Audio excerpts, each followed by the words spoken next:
Hello, and welcome to Amethyne's Dungeon.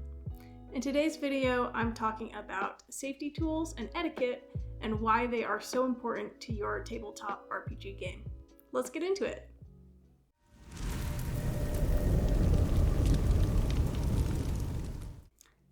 First of all, let's talk about when you should bring up safety tools and etiquette with your players. The best time I've found to bring this up is during a session 0. Now, optimally, you'll think about this before you start your campaign, and you'll put together an entire session just for players to meet each other, for them to meet you, and for you to lay out the ground rules for how your game will go. And this is generally when you want to bring in these etiquette and safety tools ideas and present them to your players. Now, if you've already started your campaign, it's totally okay. You can still talk about these things. Just bring it up at the start of a play session. So before you dive in, maybe in that first period of social time, say, hey, I have something I want to talk about, and then dive right in and bring everything up with your players then. Now, there are a lot of things that you can bring up in your session 0, but today we're focusing just on those safety tools. However, when you are meeting new players or adding a player to your game, the first thing to remember is to ask them what their pronouns are. And this goes a long way in people feeling accepted and feeling seen by you, and like your table is a safe space for them to be themselves. It's easy. Just ask and then commit it to your memory and make sure that you use their correct pronouns. If you slip up, it's not a big deal. If they correct you, just say thank you for correcting me, and then make it a point to try and remember to use the correct pronoun from then on. The next thing you really want to remember is to make your table a comfortable environment for your players. Now, if this is an online game, obviously you can't set up a cozy table with snacks and drinks, but you can make sure that there is a group chat that is accessible to everyone and that the players can also contact you privately. And so then you have an open line of communication between the group and also you and each of the individual players. Communication is really the name of the game in making sure that everyone feels safe and comfortable. Now, if you are playing in person, then you have the opportunity to create a wonderful space for your players. Make sure you have enough room for everyone so everyone has an equal spot at the table and they don't feel left out sitting in a folding chair in the corner. No shame if you have to pull in extra chairs, but just make sure that everyone has an equal spot. Have drinks and snacks on hand or ask your players to bring them so no one gets hangry, everyone feels comfortable, and you can keep the good vibes going. Next, it is very important that you talk to your players about your play style as a DM. When you're starting out a game, maybe you don't know each other, you're not friends yet, strangers who met on the internet, it's easy to assume that people will play the sort of game that you want to play, but that's not always the case, and there are different ways to play any tabletop RPG. Some people enjoy a really gritty game that deals with a lot of the issues that we deal with in our world, and then other people want a game that's pure escapism, and they don't have to think about tough issues like climate change or assault. So it's important to talk about this so you all acknowledge that you want to play the same kind of game. Next, you'll want to go through some expectations for how the game is going to go. And some of the things I like to keep in mind is reminding players that it's my goal to give them each a time to shine during the campaign. Sometimes one character will be the focus of a particular scene or play session, and it's important to make sure that everyone has this opportunity for their character to be in the limelight. Make sure that they each get killing blows, that they have important moments in their backstory. And this really just helps everyone feel like they're on an equal playing field when you give them all a moment to be the center of the tension in your game. Secondly, let everyone know that you are open to feedback. So then if something's really not working out for someone, they feel comfortable coming to you and saying, hey, the way this happens in the game is really bothering me. Maybe we can find a new solution together. So lastly, let's talk about some tools so that we can make sure all of these good vibes and this open communication happens between you and your players. Now, first of all, that open line of communication. Really make sure that happens. Make sure you have a way to contact everyone knows what the form of contact is, and then be available. If you're playing your game online, make sure that you have your phone with you, or that you have a browser window open where they can message you privately during the game so they know that you are always there if you need them in the moment. If you're playing in person, consider maybe having your phone on you so people can talk to you privately. Or if you're the kind of person who has a no phones at the table rule, just let your players know that if they need to chat, they can pull you aside into another room and you can have a quick discussion. It goes a long way to let people know that you are available to them if they need to talk to you. Now, something that has really worked out for my game is using an anonymous survey. And this can be something you send out with a free website like SurveyMonkey, and just send that link to everyone in your group and say, hey, could you do me a favor and fill out the survey before we start playing? In the survey, you can cover topics that people might not be comfortable talking about in a video chat or in person.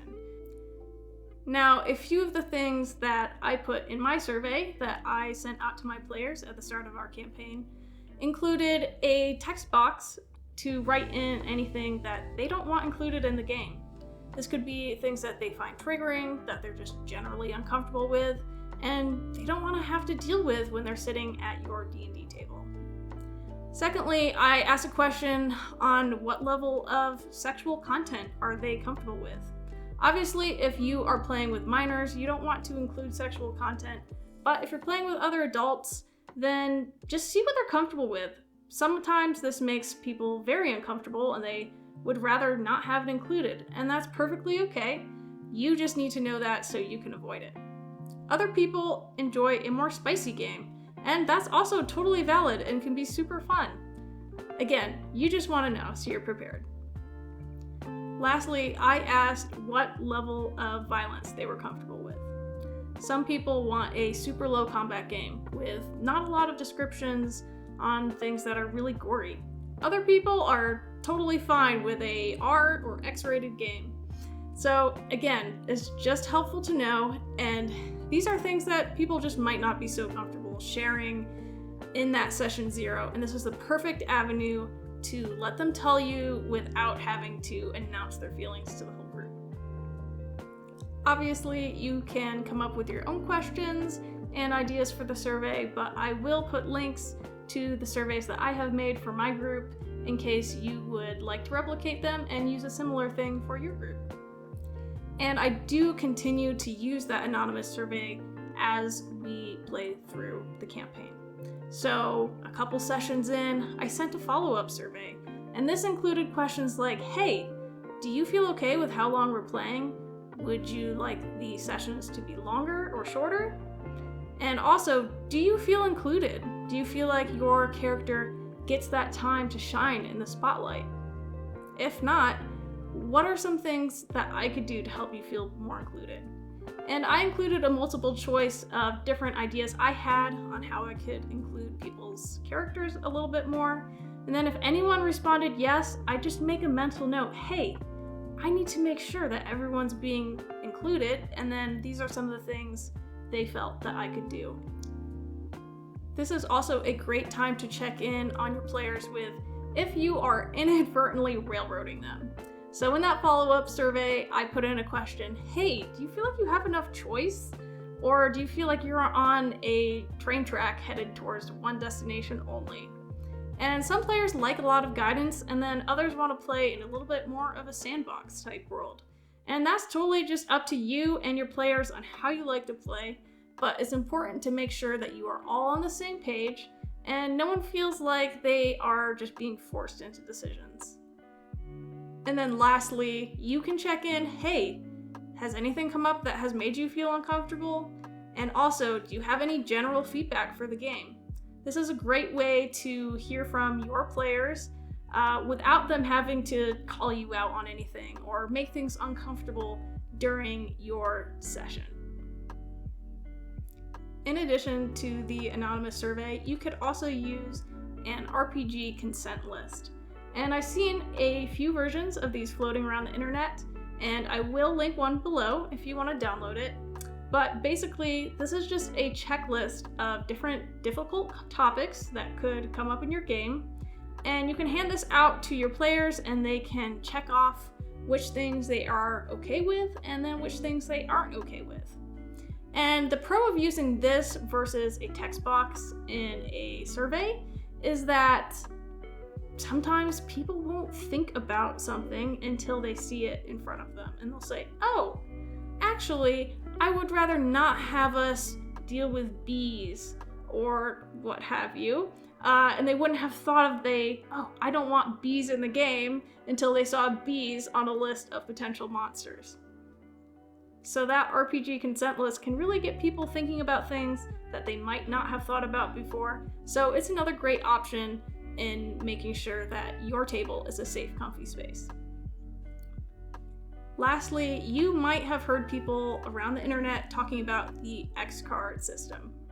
And the X card system can work for a lot of people.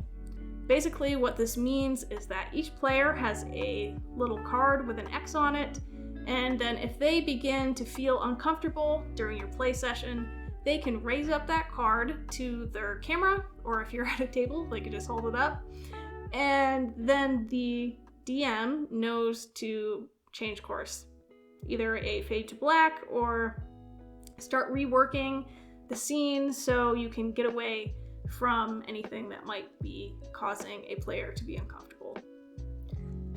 Now, this is a great option to have, and hopefully you'll never have to use it, but on the off chance that you might, it's good to know that it's there. The only downside I see to the X card situation is that if someone is already feeling anxious, uncomfortable, maybe suddenly they're having to deal with some trauma and they're feeling really emotionally overwhelmed, it might be difficult for them to hold up that card and then let everyone else at the table know, hey, I'm having a hard time. They may want to keep that private, and worse, they might not hold up the card because they're worried about what the other players might think about them if they do. So, again, returning to that open line of communication, I let my players know, hey, you can private message me and just send me an X in a private message and I'll revector things. And I always have my phone with me so then I can see that immediately and take care of it without that player having to let everyone else at the table know, hey, I'm uncomfortable. I hope you found these tips helpful, and if you have any other safety tools that have really worked for your table, drop them in the comments. I'm always interested in new ways that we can grow and improve and continue to make the tabletop RPG community even better. Thank you for watching, and don't forget to like and subscribe if you enjoyed this video.